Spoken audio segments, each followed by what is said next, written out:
Ipinag-utos si Senador Sherwin Gatchalian na work from home muna ang Senate employees ngayong araw hanggang bukas dahil sa umunoy banta sa seguridad sa Senado. Tanong naman ni Senador Alan Peter Cayetano, bakit hindi sinasabi sa lahat ng senador ang impormasyon tungkol sa umunoy banta?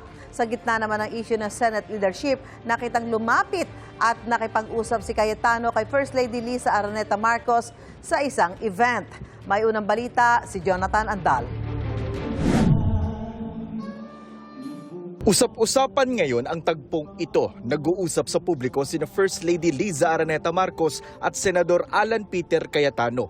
May dalawang upuan ng kanilang pagitan noong una pero lumapit si Cayetano at tumabi sa First Lady. Nangyari ito sa 51st anniversary ng Philippines-China Diplomatic Relations sa Pasay City kung saan pareho silang panauhing pandangal. Wala pang detalye kung ano ang kanilang napag-usapan pero sabi ng Malacanang, kumustahan lang ito at walang politika. It's just friendly talks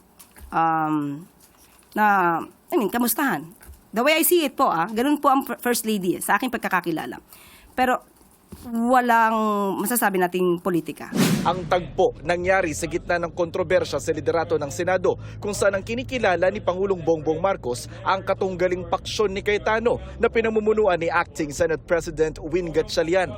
Ilang oras nga bago ang pag-uusap na yan, tahasan pang inakusahan ni Cayetano ang Malacanang ng pakikialam-anya sa Senado. Dalawa Senado natin ngayon. You have the Senate of the Philippines and you have the Senate of Malacanang. Ang Senado hindi pwedeng rubber stamp ng Malacanang. Hindi pwede yung bibig na bumubukas ay senador pero yung lumalabas na salita galing sa Malacanang. Hindi yan pinalampas ng palasyo. The President said there's only one upper chamber. And it is the Senate of the President, it is the Senate of the Philippines led by Acting Senate President Sherwin Gatchalian. Kung sino po yun ni-recognize, dapat matanggap na po ng kabilang panig.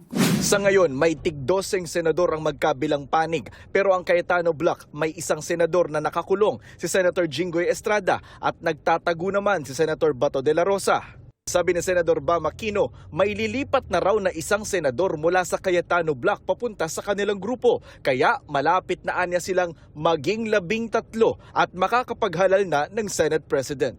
Para sa unang balita, Jonathan Andal, GMA News.